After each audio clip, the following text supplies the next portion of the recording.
So my name is Guadalupe Macias. I'm currently living in Addison. A little bit about myself. I'm a medical assistant. I didn't plan on going to college and furthering my education after high school. The reason being was my mom was diagnosed with breast cancer. She actually passed away, what is it now, it's going to be 3 years in December. In December, we actually buried her on her birthday. So that was hard, yeah. And were you close to her?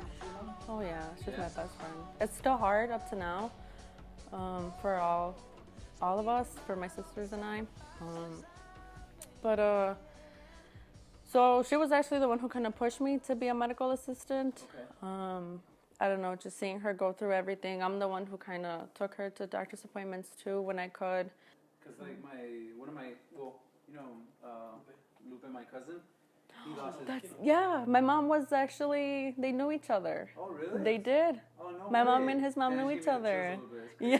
So, yeah, because like, I mean... She knows Lupe too? Yeah, I know Lupe. Like, I mean, you know her story, you know, the same, yeah. kind of the same thing, and it was 2 years ago, I think it was.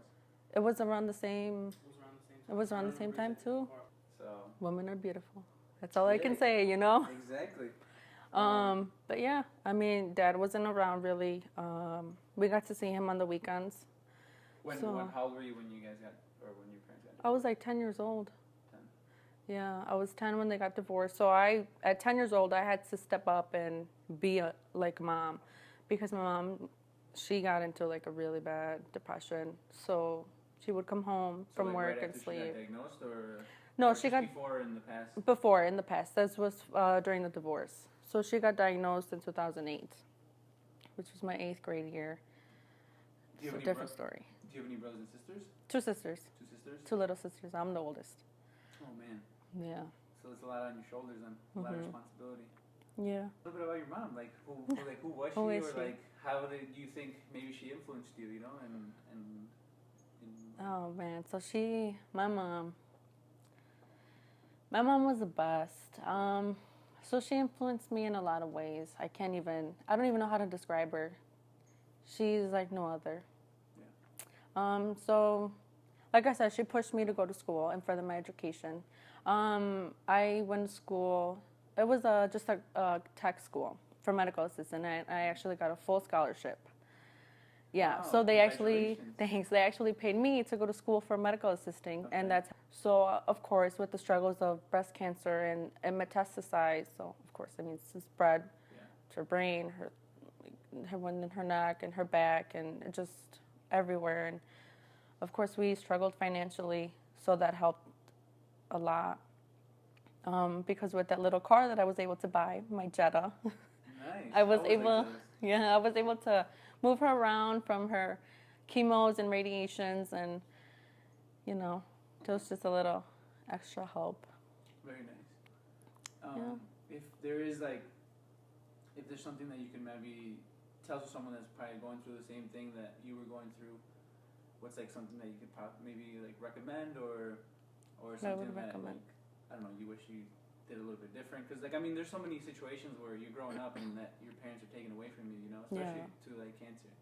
It is. So I would say not to give up, definitely. And I know there's going to be times where you just wish like, man, that's my mom. Of course, you try to prepare for the worst. You try to think positive all the time, which is what I always did. But just always be there for her and always think like, man, this could be the last day she'll be here, and just cherish every moment, and always do your best, and always, family first. There was actually this one day, if I can talk about this. Yeah, of course. I called, it was actually going to be Christmas vacation, and I called at work, and they told us my mom had like 2 weeks to live. And I called work, and I was like, you know what? I quit. And I was like, they just told me my mom had 2 weeks to live. I was like, her cancer is spreading, and she can't walk. I was like, she is on so many pain medications, and she can't do anything for herself. I was like, and I quit. I was like, we have to be home, and all the family's going to be here. So then the manager called me, and he's like, no, we'll give you all the time you need. He's like, you're one of the best medical assistants that we have here with the OBGYN section. And oh, you did that? Yeah, that was the one section that I liked. So. Sorry, I didn't mean to interrupt you. No, it's okay. We'll get back to it. But yeah, so I quit. I was like, you know what, forget it, family first. So that's the one thing. If, work will always be there. So that's what I would say. I'm not going to lie, there was times where I did choose friends over my mom, and there's times where I just sit here and cry over it, like, man, why didn't I do that? But I mean, I think it's part of like growing up, like, I mean, you're mature and like not thinking like you're always thinking like, oh, your mom's gonna be there or whatever the case, and yeah, you always thought, I'll just have that one more day, but you don't. You don't. There's some friends who will truly be there for you, and there's other friends who, when things like this happen, they'll run away. Everything I did and everything I do now is because of her. Yeah. So the way I root my patients and the way I draw my blood work and the way I give my immunizations, I try to be as gentle as I can with the needle. And just because I saw the way they would give her hematomas and bruise her all the time and the way she was in so much pain. And I just remember the first time she went into surgery and I fainted because seeing her in pain, I couldn't handle it. And I wanted to say, like, I want to do that, but I want to do better. And every patient that I go to, like, what if that was my mom? So patients, I don't know.